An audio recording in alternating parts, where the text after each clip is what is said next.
Hey guys! Kumusta sa inyong lahat? Sa ang sulok ng mundo, kumusta kayong lahat dyan? Nandito na naman ako sa aking lugar na kinatatayuan ngayon. Ay kinauupuan pala. Sorry guys. Ipakita ko sa inyo ang ano lang, kunting video lang dito para makita din ninyo ang view sa Marriott Alforsan. Baba muna ako, nandito na ako sa parking. Kada drop ko lang ng pasahero ko doon galing sa airport. Tingnan mo yung daliri ko, sakit pa ito. Labas lang ako sandali. Ipakita ko sa inyo ang Marriott. Yan siya ang Marriott Hotel. Laki niyan. Oh.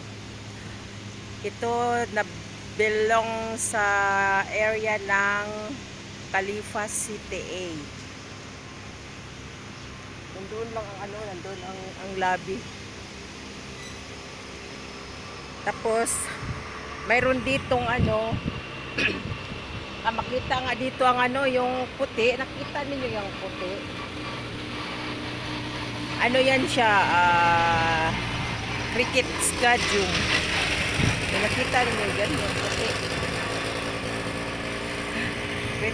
Cricket stadium yan siya. Marami din diyang mga maglalaro sa mga iba't ibang, galing sa mga iba't ibang bansa. Ito na naman sa likuran ko, ito ang Alforsan Village. Marami din kami diyang mga customer na sinusundo. Yan ang village, Alforsan. Magaganda din ang mga bahay dyan.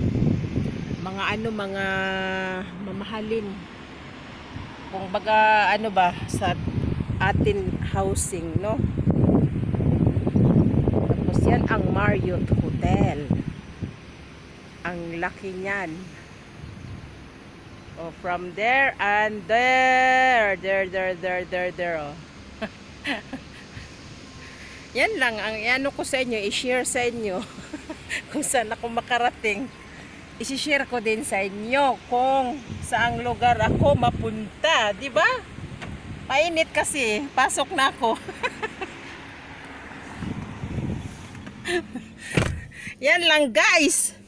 Kunting share lang ba sa aking mga napuntahan na lugar, kahit nandyan kayo sa ibang bansa, at least nakita ninyo kung nasaan ako. Ito ang trabaho ko. Although yung trabaho ko di naman siya masyadong boring kasi nakarating ako kahit saan, kahit sa ang lupalop ng UAE. So hindi talaga siya boring. Minsan lang may times na sobrang pagod food.